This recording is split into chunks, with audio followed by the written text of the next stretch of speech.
I was wondering where the death penalty comes into priority on our list of Catholic life issues. Often the one given the death sentence was not guilty or made amends. Where does preserving a convict's life come into place? And this is from Joshua. Joshua, on in the second area, first of all, the bishops single out abortion for its own policy issue, and that's the first one, which they call preeminent. And then the second policy issue that they talk about groups 5 other areas of violence to be avoided. Here is how the bishops listed them. Abortion was the number 1 to be considered. Number 2 was euthanasia. Number 3 was the destruction of embryos. Number 4 was capital punishment. Number 5 was the avoidance of wars which are not just wars. And now, why put that number 4? And here I'm going to have to try and read the bishop's mind because it doesn't really explain the priority per se. But I would assume for 2 reasons.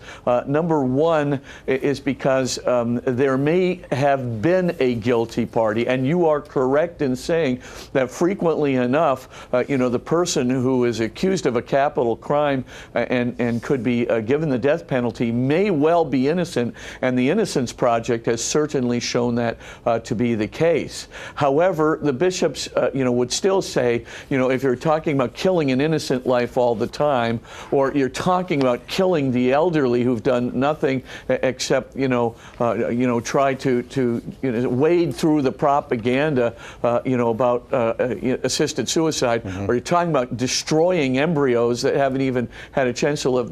The bishops seem to prioritize those 3 first, and the death penalty in the 4th position.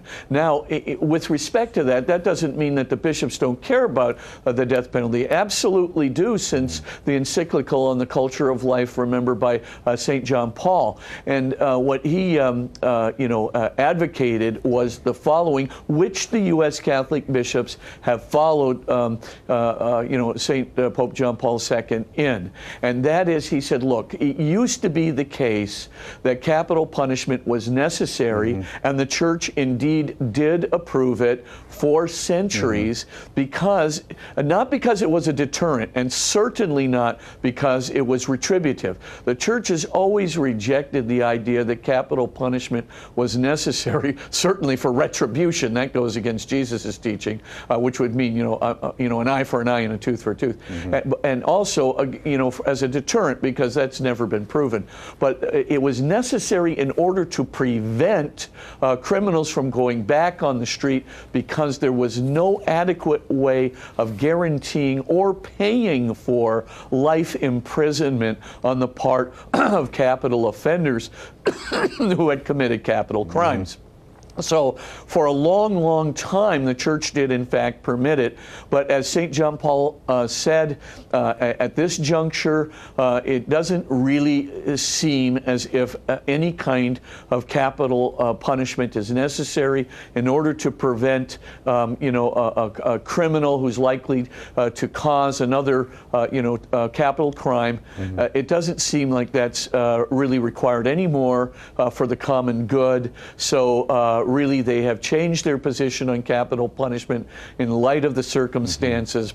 And pretty much now, in the United States, certainly, well, I was going to ask you that, the bishops, and it really matters, because sometimes there are cultures which still, are in a bind, but for all intents and purposes, in the U.S. or Western Europe or Japan or something, there's no way that, the bishops feel, and the Pope feels, that a capital punishment can be justified under the circumstances.